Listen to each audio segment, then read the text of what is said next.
दोस्तों, आज हम बात करेंगे कि मन को खाली कैसे किया जाता है। आपके मन में तरह तरह के विचार क्यों आते हैं? आपका मन खाली क्यों नहीं होता?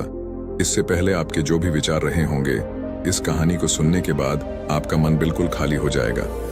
तो दोस्तों, इससे पहले कि आप इस कहानी में खो जाएं, हमारे इस चैनल योर इंस्पायर्ड को सब्सक्राइब जरूर कर लें। तो चलिए कहानी शुरू करते हैं।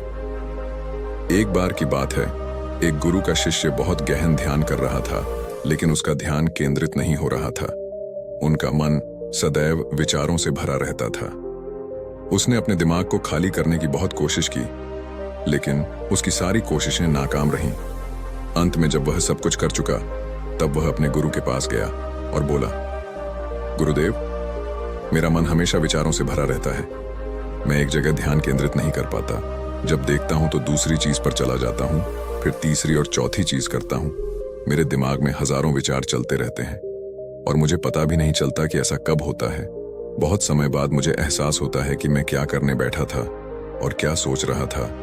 हे गुरुदेव, मैं अपने दिमाग को विचारों से खाली करना चाहता हूं। मैं चाहता हूं कि मेरे मन में एक भी विचार ना रहे। जब चाहूं तभी विचार उठना चाहिए।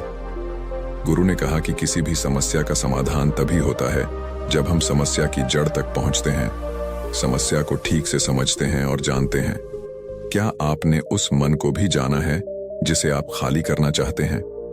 शिष्य ने कहा, गुरुदेव, मैंने मन को जानने की बहुत कोशिश की है, लेकिन जितना इसके बारे में जानता हूं, यह उतना ही रहस्यमय होता जाता है। गुरु ने कहा, जाओ और छोटे छोटे पत्थरों से भरा एक घड़ा ले आओ। तब शिष्य छोटे छोटे पत्थरों से भरा एक घड़ा ले आया और गुरु के पास रख दिया। गुरु ने कहा, इस घड़े को अपना मन समझो और इस घड़े में पत्थर भरे हुए हैं। अब इस घड़े में और पत्थर डालो। शिष्य घड़े में पत्थर डालने लगा। घड़ा पहले से ही भरा हुआ था। 12वां पत्थर रखते ही बाकी सभी पत्थर नीचे गिरने लगे। तब गुरु ने कहा, रुको और ध्यान से देखो। अब घड़े में कोई पत्थर तो नहीं आ रहे हैं, बल्कि वह नीचे गिर रही है, क्योंकि यह भर गया है। इसमें जो भी आ सकता था वह आ गया।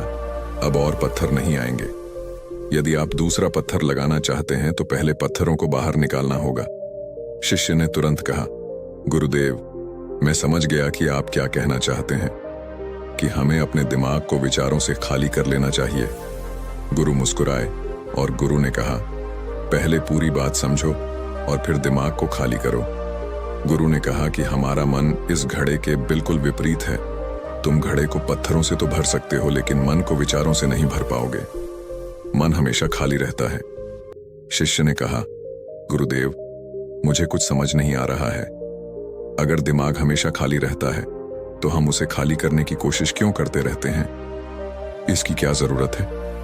गुरु ने कहा, इस घड़े से एक एक करके सारे पत्थर निकालो। शिष्य ने वैसा ही किया और घड़े से एक एक पत्थर निकालता रहा और अंत में घड़ा खाली हो गया।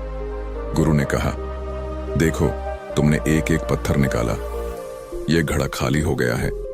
अब आप इस घड़े में कोई भी पत्थर डाल सकते हैं, दूसरा पत्थर डाल सकते हैं, या फिर वही पत्थर दोबारा डाल सकते हैं।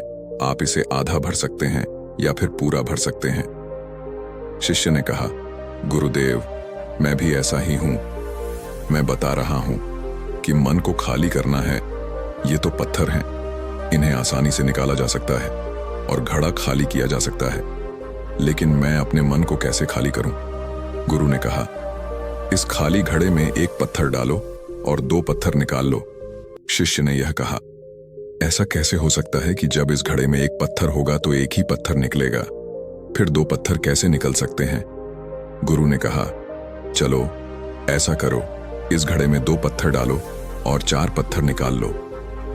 शिष्य ने कहा, गुरुदेव, यह कैसे संभव हो सकता है? यह कोई चमत्कारी बर्तन नहीं है कि 1 डालो तो 2 निकालो, 2 डालो तो 4। गुरु ने कहा, यह घड़ा चमत्कारी नहीं है, लेकिन तुम्हारा घड़ा यानी तुम्हारा मन चमत्कारी है। यदि आप इसमें एक विचार निकालेंगे तो इसके पीछे 2 विचार होंगे। जब आप उन 2 विचारों को पकड़ते हैं तो उनके पीछे 4 विचार उभर आते हैं और वह खाली नहीं रहता। यह मन का भ्रम है कि सब कुछ है, लेकिन कुछ भी नहीं है। लेकिन क्या मैं हमेशा अपने विचारों के जाल में फंसा रहूंगा?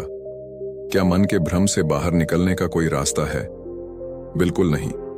और जब आप उन 4 विचारों को पकड़ते हैं तो उनके पीछे 16 विचार उभरते हैं, और ऐसा करने से विचारों की एक लंबी श्रृंखला बन जाती है और आप कहीं नहीं रुकते, एक के बाद दूसरे विचार को पकड़ते चले जाते हैं। यह मिट्टी का घड़ा पत्थरों के घड़े के समान है, भरा रहेगा लेकिन आपका मन कभी नहीं भरता, वह हमेशा खाली ही रहता है। हमारा दिमाग भी एक विचार के बाद हमारे लिए हजारों विकल्प खोल देता है और हम एक मुख्य विचार को छोड़कर उन हजारों विकल्पों में फंस जाते हैं। शिष्य ने कहा, मैं आपकी बात अच्छी तरह समझ गया हूं, लेकिन अब मुझे क्या करना चाहिए? मेरा मार्गदर्शन करें।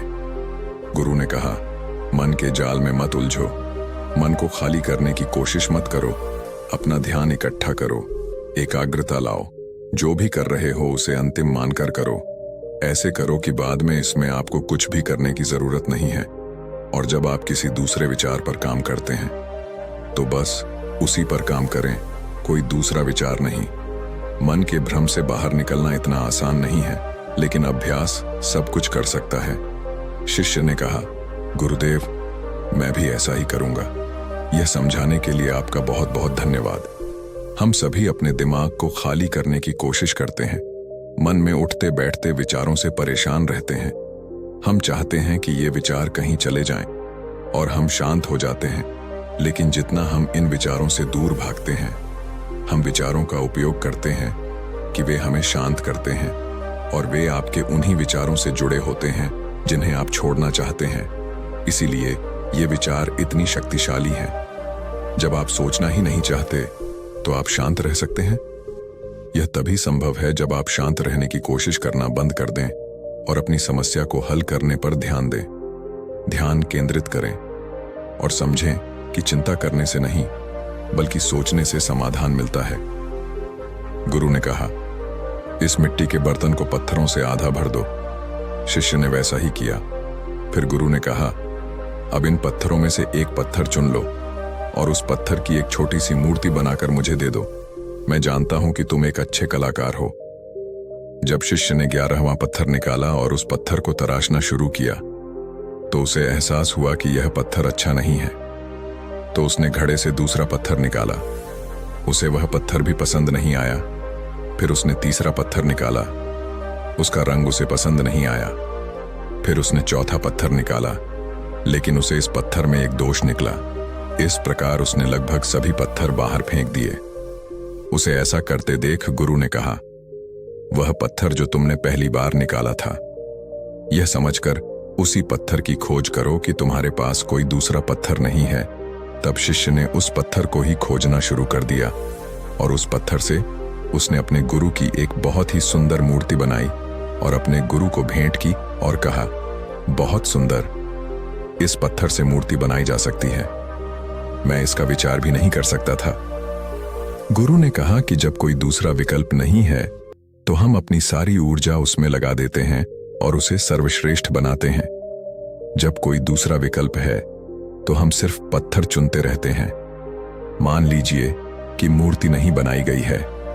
दोस्तों, आज की यह कहानी आपको कैसी लगी और इस कहानी से आपको और क्या सीखने को मिला? कृपया यह भी हमें कमेंट करके बताएं और इस चैनल को सब्सक्राइब जरूर करें। मिलते हैं नेक्स्ट वीडियो में, तब तक के लिए अपना ख्याल रखें।